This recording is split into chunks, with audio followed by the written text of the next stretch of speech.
এই সেই ছাত্ররা যাদের দ্বারা দেশ স্বাধীন হয়েছে, যাদের জন্য এত কিছু করলাম তারা কেউ আমার বিপদে পাশে নেই। যাকে আমি ভালোবাসি সে আমাকে ছেড়ে চলে গেছে। যাকে, কাকে, যাদেরকে, যাদের সম্পর্কে, যার দ্বারা, যাদের দ্বারা। শর্ট কিংবা লং সেন্টেন্সের মধ্যে এই কথাগুলো বলতে ইংরেজিতে ইউজ করা হয় হুম।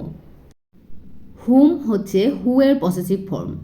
হু অর্থ কে এবং হুম এর অর্থ দাঁড়ায় কাকে, কিন্তু সেন্টেন্সে আমরা হুমকে বিভিন্নভাবে ব্যবহার করে থাকি। সো শর্ট কিংবা লং সেন্টেন্সের মধ্যে কখন কিভাবে হুমের সঠিক ব্যবহার করব চলুন দেখি। শর্ট সেন্টেন্সগুলো দেখি। তুমি কাকে চাও? Whom do you want? যাকে আপনি অনেক ভালোবাসেন, whom you love so much. যার দ্বারা কাজটি করা হয়েছিল, by whom the work was done. যাকে আমি দেখেছি, হুম আই স। তুমি কাকে চিনো? Whom do you know? আমি যাদের সম্পর্কে কথা বলছি, about whom I am talking. এখন কিছু লং সেন্টেন্স তৈরি করতে শিখব। যাদের জন্য আমি এত কিছু করলাম তারা কেউ আমার বিপদে পাশে নেই। প্রথমেই আমরা লিখব যাদের জন্য। আমরা জানি ফর অর্থ জন্য, যাদের বলতে আমরা এখানে ইউজ করব হুম। তাহলে যাদের জন্য ফর হুম। এরপরে লিখব আমি এত কিছু করলাম। এত কিছু করলাম প্রেজেন্ট পারফেক্ট টেন্সে আছে। যে কাজটা করেছি কিন্তু তার ফল এখনও রয়ে গেছে। এই টাইপের সেন্টেন্সগুলোতে আমরা প্রেজেন্ট পারফেক্ট টেন্স ইউজ করি। সো আমরা লিখতে পারি I have done so much. এরপরে আছে তারা কেউ আমার বিপদে পাশে নেই। তার মানে কেউ নেই, নো ওয়ান ইজ। আমার পাশে বলতে লিখতে পারি বাই মাই সাইড। বিপদ ইংরেজি ডেঞ্জার, বিপদের সময় বা বিপদের মধ্যে। সো আমরা লিখতে পারি in danger. For whom I have done so much, no one is by my side in danger. সেন্টেন্সটি যদি আরেকটু চেঞ্জ হয়, ধরুন যদি বলা হয় যাদের জন্য আমি এত কিছু করলাম তারা কেউ আমার বিপদের সাথে নেই। Those for whom I have done so much are not. Are means those R.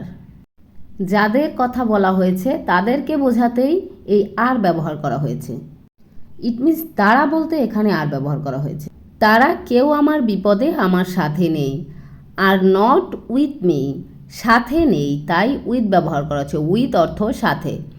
With me in my danger. Those for whom I have done so much are not with me in my danger. পরের sentence দেখি। এই সেই ব্যক্তি যাকে আপনি অনেক ভালোবাসেন। এই সেই ব্যক্তি, দিস ইজ দ্য পারসন। এবার এই সেন্টেন্সে যাকে বলতে হুম ইউজ করব। আপনি অনেক ভালোবাসেন, you love so much. This is the person whom you love so much. এরাই সেই সহকর্মী যাদের সম্পর্কে এতক্ষণ আমরা কথা বলছিলাম।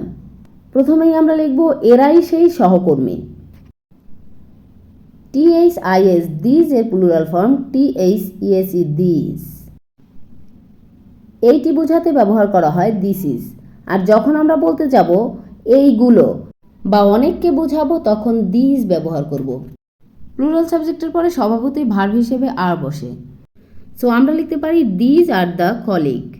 এরপরে হবে যাদের সম্পর্কে, অ্যাবাউট হুম। এতক্ষণ আমরা কথা বলেছিলাম। প্রথমে লিখব আমরা কথা বলছিলাম। এটা পাস্ট কন্টিনিউয়াস টেন্সে আছে।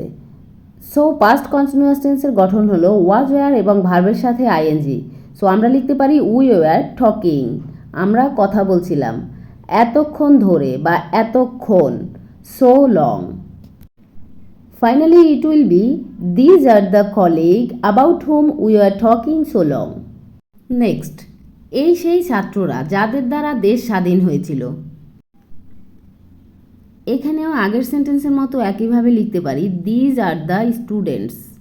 এরপরে হবে যাদের দ্বারা। দ্বারা বলতে ইংরেজিতে বাই লেখা হয়। সো আমরা লিখতে পারি বাই হুম, যাদের দ্বারা দেশ স্বাধীন হয়েছিল। হওয়া ইংরেজি বিকাম, আর স্বাধীন independent.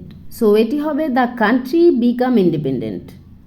These are the students by whom the country become independent. যাকে আমি ভালোবাসি সে আমাকে ছেড়ে চলে গেছে। যাকে আমি ভালোবাসি, হুম আই লাভ, আমাকে ছেড়ে চলে গেছে। অলরেডি ছেড়ে চলে গেছে, যার রেশ এখনও রয়ে গেছে। সো এটি হবে present perfect tense. Present perfect টেন্সে হ্যাভ হ্যাজ প্লাস ভার্বের পাস্ট পার্টিসিপল ফর্ম হয়। লিভ অর্থ ছাড়া বা ত্যাগ করা, আর লিভের past participle form left. So সেন্টেন্সটি হবে he has left me. Whom I love he has left me. এই টাইপের ভিডিওগুলো আপনাদের কাছে কতটা এফেক্টিভ প্লিজ আমাকে কমেন্টে জানাবেন। চ্যানেলটি যদি এখনও সাবস্ক্রাইব না করে থাকেন please hit the subscribe button, তাহলে কিন্তু খুব সহজে পরবর্তী ভিডিও নোটিফিকেশন পৌঁছে যাবে আপনার কাছে। Thanks for watching.